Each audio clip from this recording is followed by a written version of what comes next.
My sincere belief is if we are sustaining a democratic state so that we can all elect somebody or kick somebody out democratically, can we all get there? Can we all get there? Because if you go by the rate, this regime killed over 40 people on Sabasaba. If you do that math and we have another maybe 800 days to go, 800 times 40, that's what? 320, is it? People. About 32,000. Actually, 32,000 people will die before we get to the election under the guns of this regime. Those 32,000 people will not get an opportunity to kick William Ruto out. I gave the example of Albert. Albert is in the ground now. You cannot tell Albert to wait for you in 2027. If Ruto kept his word, then it would be easy for some of us to buy that justification for the sustenance of the democratic state, you know? So when you have leaders, a person in the position of a head of state, telling the Kenyan police, and you know the Kenyan police, they have a history, telling the Kenyan police now you are allowed to shoot people. You have his acolytes like Nelson Koech saying, in fact, don't shoot in the legs, shoot to kill. Those instructions permeate to these junior officers. And I'm telling you, Yvonne, if we do not have another way, we will lose more lives before we get to 2027. Let nobody tell us about shiny things like stadia and CG roads and what. I am telling you, personally as Sifuna, we want a government that will respect the rule of law, that will respect human rights and the dignity of the people of Kenya. Does this government do that? This government surely does not. This government is killing the people. This government does not listen to the people. This is the worst possible government. If you go back to the spirit of the Constitution in 2010, this is the worst possible government we would have envisaged. It's the direct opposite of what we wanted. So I hear William Ruto has succeeded in bullying these guys in the opposition, Kina Kalonzo, into, he says, these people just say one term, they don't have any agenda.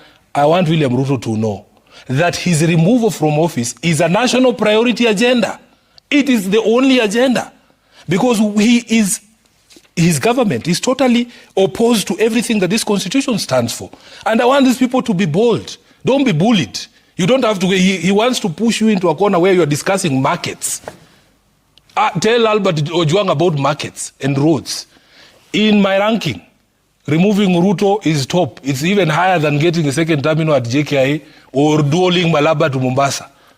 And how would we do that? That's what I'm saying. Yeah. That's what I'm saying. Let's talk about that because there's those calls for one term. Yeah. The president, on the other hand, calls those calls unconstitutional. They are not unconstitutional. So, these terms are granted by the public. I've told you we are the sovereign. Yeah. If we decide to give you one term, we will give you a term. If we decide to give you half a term, we impeach you. I mean, it is in the Constitution. And you can also resign midway from public pressure. We have seen it happen. We have seen it happen that governments have collapsed under the weight of the pressure of the people. Because once people have rejected you, they have rejected you. It is a constitutional way to remove somebody midterm. Yeah. And one of those would be impeachment, as you said. Correct. Do you think Parliament is sufficiently independent to do that, if that is what the people would ask them to do? And you sit to the Senate, which would be a very important player in this. Personally, if he was sent to the Senate, I would impeach him without blinking. The way the other one who was sent to us was impeached. You once said that if President Ruto is re-elected, you will find another country to go to. Is this still your position? First of all, you are a media practitioner. Don't share things you've seen on social media. In my position as SG and Senator of Nairobi, everything I say, everything, there is a clip. It's on video. It's like these things I've said here today, I cannot deny them because I have said them on TV. If you show me a video of me saying that, because I've seen that thing circulating in social media, and I'm waiting for any Kenyan who has that video to show me. So you wouldn't leave? I will never flee my own country. We will die here. We're not running away. It is our responsibility to fix this country. And I'm telling you, we must play our part. We must play our part in fixing this country and revert it back to what people envisaged it to be when they were passing this constitution. This document did not come easily. We are the generation who were born under Moi Yvonne. I lived my entire life under a dictatorship. The first time I got the opportunity to vote, I went to vote Kanu out. I am not going back to that life where you're sitting with your father and he has a Land Rover and he runs into the sugarcane farm to hide. And he has done nothing, because those guys, you would explain when you are in committee. You explain when you're already there. So you would rather just hide. We are not going back there. But these days, the DPP is just a conveyor belt for these charge sheets that are written in police stations. So today they'll write a charge sheet saying Sifuna is being charged with terrorism. And the judiciary, which is supposed to be the vanguard of the people, they know, all these judges know the games that are being played by the state. You know? They know the games that are being played by the state. I remember when they were deporting Miguna, there is a judge in Kajiado who, when Miguna was presented before them, I think it was a magistrate, he said, but I am aware the High Court in Nairobi is waiting for Miguna. Can you take him there? That is the sort of judiciary we expect, because that's the last, if the judiciary collapses, then we're all done. You know? The judiciary collapses, we're all done. So when I hear the CJ, who I have criticized repeatedly, first for going to drink tea at State House, because she has refused to keep the separation of powers, then recently by saying, oh, people who attack the judiciary or burn buildings are terrorists. She's the originator of all these problems. She knows there's a crime called arson. She went to school. She knows there's a crime called arson. If somebody burns down your house, you charge them with arson. Terrorism is a totally different issue, you know? So we are in a bad place. We are in a very bad place as a country. And moving forward, do you think any of the others who are presenting themselves for possible leadership in the country as we go forward, because it's very clear we're in a pre-campaign, if not full campaign season, they've organized themselves under the United One Kenya opposition. I'd like us to maybe talk about each of them. Yeah. So there's Dr. Fred Matiang'i, who has expressed interest in the top seat in the country. What do you think of him as a solution going forward? First of all, as a leader of a political party, I am inclined to think of myself first. I must think of ODM first. ODM has not run out of leaders.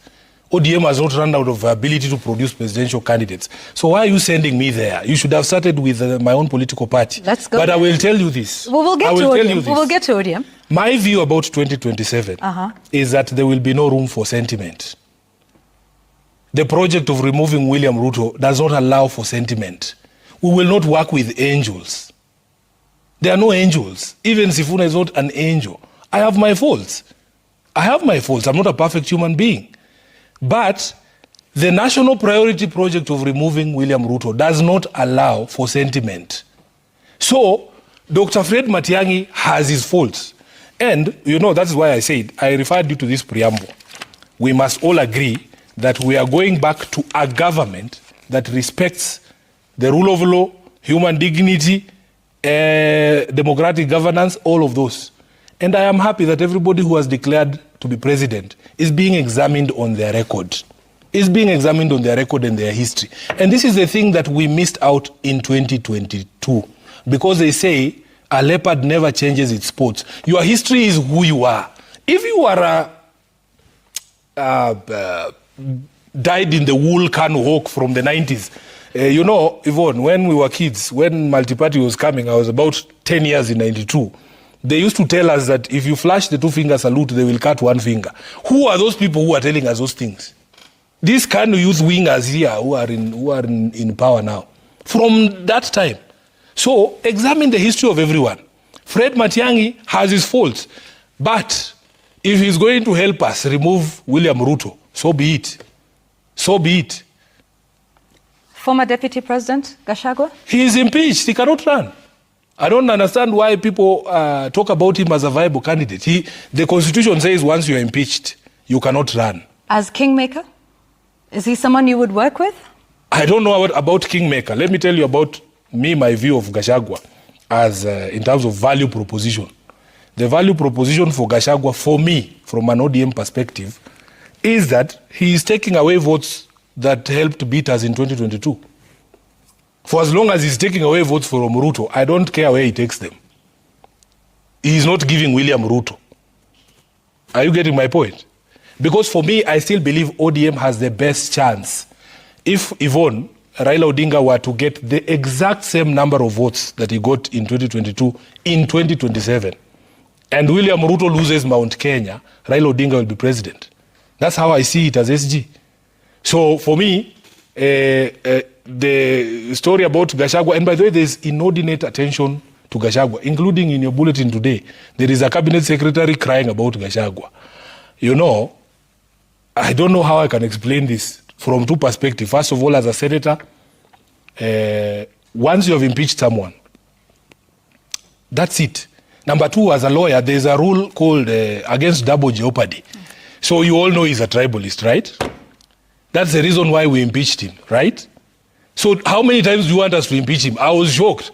Members of the National Assembly who have constitutional oversight over Gachagua, they have already exercised that oversight by impeaching him. They adjourned their house to discuss a private citizen. A private citizen that they have already impeached. How many times can you impeach someone? So now, he paid for his crimes. He can do whatever it is he's doing out there. If he crosses the line, because there are limitations to the freedom of expression, if he crosses the line, arrest him. I just hear people complaining, why don't you arrest him? Why don't you arrest him and charge him? You know? So for me, really, that is Ruto's funeral. Pahali walitoana, mimi, I was not there. He has told us long stories about how he selected him or MPCG voted. We were not there. From an ODM perspective, as SG, me, for as long as Ruto's votes are being scattered, that's all I care about. So, if this is a party position that you don't agree with, in the last few minutes you've talked about this being an unpopular regime. Yes. One in which you're in a working arrangement with. Absolutely. You've talked about yoking yourself, you know, with this regime that you term as unpopular. Yeah. And as Secretary General of ODM that is in an arrangement with this, and you as Secretary General disagreeing with the party position, what do you then do as a person? You can just ask me why I won't resign, Yvonne. Don't be shy. You know, you and me started this thing way back. I was telling you before we started, the first time I was on TV was with you. The reason I will not resign yet is because I've not given up yet. I have not given up on members of ODM, because ODM is a mass movement, Yvonne. ODM has a followership, a registered membership of over 5 million people. And when you speak to a majority of those people, there is still belief and trust within the ranks of the party that Baba knows what is right for the people, that he will do the right thing, and that the vast majority of the members of the party believe in themselves and in their ability to pull this train back on its tracks. You will listen to what we in Parliament say, but ODM has a total complement of about 106 elected members of Parliament. Compare that to the 5 million in the grassroots there who have given support to this political party for years. Secondly, many of us, like I personally, speaking as Sifuna, I have known one political leader all my life. You cannot just give up and say you are going to quit on all that membership. But I want to say here, that on the day that I give up, I will tell you, I will say it publicly that I have lost the battle to rescue this party and to bring it back to where it was.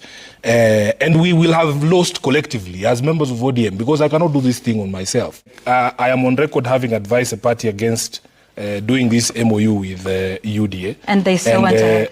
We still went ahead and entered that MOU. But you see, the beauty is that you're proven right every day. I warned that the problem with doing a formal MOU with UDA is that it didn't matter what the MOU said. The people from UDA, the government, William Ruto, is not interested in the details of the MOU. And that is why he gets upset when I remind him what the MOU said. You know, they wanted a document that they could then go and, run a PR campaign around and say, oh, tumeungana, we are together. That is not what this document says. This document does not establish a coalition agreement between ODM and UDA. But that's the impression they've been creating. They go out there and say, and I had warned that the PR disaster that was going to come from this was going to be something that was going to be very difficult to manage. Unfortunately, the foremost PR officer for the party is the SG. And that is where I'm saying there's difficulty that has come from this. Recently, we had another meeting, and there was a proposal to have a team to review the implementation of this MOU.